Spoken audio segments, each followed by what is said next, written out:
Hi friends, అందరికీ నమస్కారం. ఆంధ్రప్రదేశ్ రాష్ట్రానికి భారీ అల్పపీడనం దూసుకొస్తున్నట్టు వాతావరణ శాఖ తెలిపింది.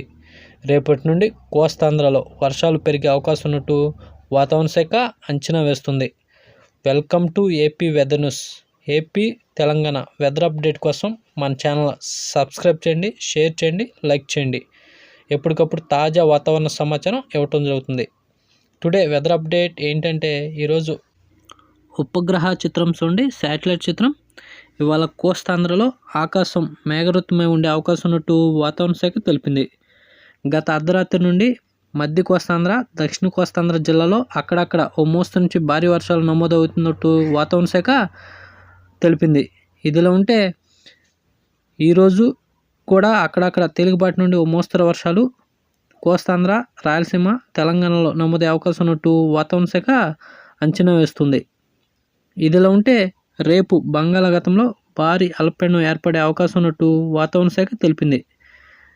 దాని ప్రభావంతో రాగల 3 రోజులు కోస్తాంధ్ర, తెలంగాణ, రాయలసీమ జిల్లాలో ముసురు వాతావరణం కొనసాగే అవకాశం ఉన్నట్టు వాతావరణ శాఖ తెలిపింది. దాని ప్రభావంతో ఇటు మధ్య కోస్తా జిల్లాలైన కృష్ణా, గుంటూరు, తూర్పుగోదావరి, పశ్చిమ గోదావరి జిల్లాలో అధికంగా ఉండే అవకాశం ఉన్నట్టు వాతావరణ శాఖ తెలిపింది.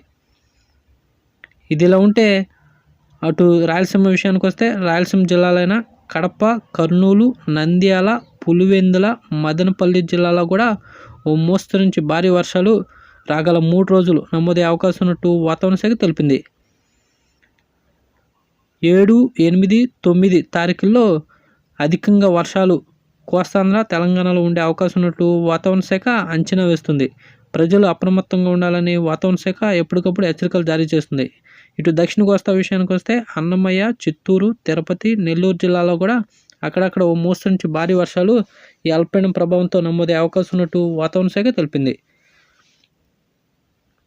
ఇదిలా ఉంటే అటు ఉత్తర కోస్తా జిల్లాలైన విజయనగరం, శ్రీకాకుళం, విశాఖపట్నం జిల్లాలో కూడా ఓ మోస్తరు నుంచి భారీ వర్షాలు రాగల 3 రోజులు నమోదయ్యే అవకాశం ఉన్నట్టు వాతావరణ శాఖ తెలిపింది. ఇదిలా ఉంటే జూలై నెలలో వర్షాలు జోరు అందుకునే అవకాశం ఉన్నట్టు వాతావరణ శాఖ తెలిపింది. దీని వెంటనే మరో అల్పపీడనం కోస్తాంధ్రకి దూసుకొచ్చే అవకాశం కూడా ఉందని వాతావరణ శాఖ తెలుపుతుంది. ఈ నెల 15 తర్వాత మరో అల్పపీడనం కోస్తాంధ్రకి పొంచి ఉందని వాతావరణ శాఖ తెలిపింది. ఇదిలా ఉంటే అటు తెలంగాణలో కూడా, తూర్పు తెలంగాణ, మధ్య తెలంగాణలో కూడా వర్షాలు నమోదయ్యే అవకాశం ఉన్నట్టు వాతావరణ శాఖ తెలిపింది. ఇదిలా ఉంటే అటు కృష్ణా, గోదావరి నదిలో వరదలు వచ్చే అవకాశం ఉన్నట్టు వాతావరణ శాఖ తెలిపింది. ప్రజలు అప్రమత్తంగా ఉండాలని వాతావరణ శాఖ ఎప్పటికప్పుడు హెచ్చరికలు జారీ చేస్తుంది. ఇదిలా ఉంటే తెలుగు రాష్ట్రాలు ఉష్ణోగ్రత చూస్తే రాగల 2 రోజులు తగ్గుముఖం పట్టే అవకాశం ఉన్నట్టు వాతావరణ శాఖ తెలిపింది. ఇవాళ ఉష్ణోగ్రత చూస్తే ఇవాళ తెలంగాణ, ఆంధ్రప్రదేశ్లో యావరేజ్గా 40 డిగ్రీల సెల్సియస్ నమోదైనట్టు వాతావరణ శాఖ తెలిపింది. ఇక ఉత్తర తెలంగాణలో 36 నుంచి 38 డిగ్రీల సెల్సియస్ దాకా నమోదవుతున్నట్టు వాతావరణ శాఖ తెలిపింది.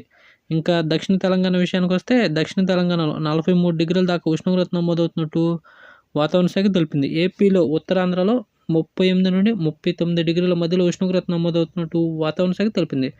కోస్తాలో 40 నుండి 43 డిగ్రీల మధ్యలో ఉష్ణోగ్రత నమోదైనట్టు వాతావరణ శాఖ తెలిపింది. అటు రాయలసీమ విషయానికి వస్తే రాయలసీమలో 41 నుంచి 43 డిగ్రీల మధ్య ఉష్ణోగ్రత నమోదవుతున్నట్టు వాతావరణ శాఖ తెలిపింది. నిన్న అత్యధికంగా పల్నాడు జిల్లా అయిన జంగమేశ్వరంలో అత్యధిక ఉష్ణోగ్రత నమోదైనట్టు వాతావరణ శాఖ తెలిపింది. ఇలాంటి డైలీ వెదర్ అప్డేట్ కోసం మన ఛానల్ సబ్స్క్రైబ్ చేయండి, షేర్ చేయండి, లైక్ చేయండి. ధన్యవాదాలు. వాచింగ్.